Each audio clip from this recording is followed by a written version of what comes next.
Денеска беше закажено рочиште за предметот подкуп.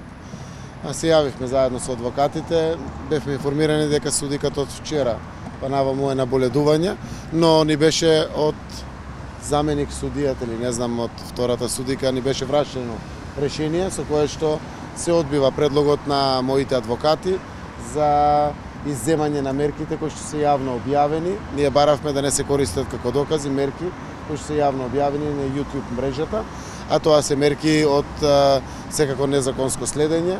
Верувам дека ваквите мерки навистина треба да не се користат во постапката, но ќе имаме прилика заедно со адвокатите да го разгледаме решението, па соодветно на тоа и ќе одлучиме дали ќе се жалиме по ваквото решение. Тука сме секогаш кога се закажуваат рочиштата и до крај ќе обстоиме за да ја добиеме правдата. Видовте ли кој е образложението зашто ги одбиваат мерките? Не, нема време, почнав да читам, но навистина требаше да напуштиме судницата.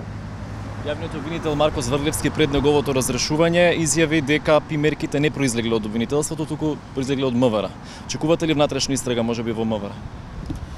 Знаете како, единствено по закон надлежен за чување, располагање и управување со снимките е јавното обвинителство. И тогаш за да почнете постапка било каде да проверувате дали некаде некој друг е виновен за нешто, немате никакво право. По закон тоа е само јавниот обвинител кој што е надлежен за ваквата работа и ние знам дека имаме поднесено соодветни пријави од страна на адвокатите.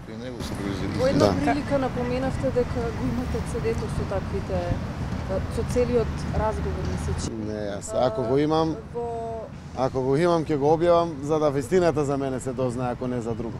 Значи само ако се изслуша целата снимка, веднаш ќе може да се знае, ќе се дознае како тоа е монтирано и како тоа е направено толку грдо да изгледа во целата јавност, за да во најмала рака, ако не го реши судскиот процес, барем да го обели мојот образ. Иван Николов денеска за прв пат не дојде. Тој претходно не доаѓаше, меѓутоа доаѓаше во суд. Денеска не се појави во судот, за ваш коментар? Не можем да кажем, значи веројатно судот обвинителите оправуваат со сведокот. Не знам, јас немам никакви контакти, но тоа сум го видел човек. Медиумите објавија дека тие снимки биле испратени од некоја странска држава, меѓутоа со сокриена IP адреса. Имате ли некакви сомневања, можеби? Не би можел да коментирам.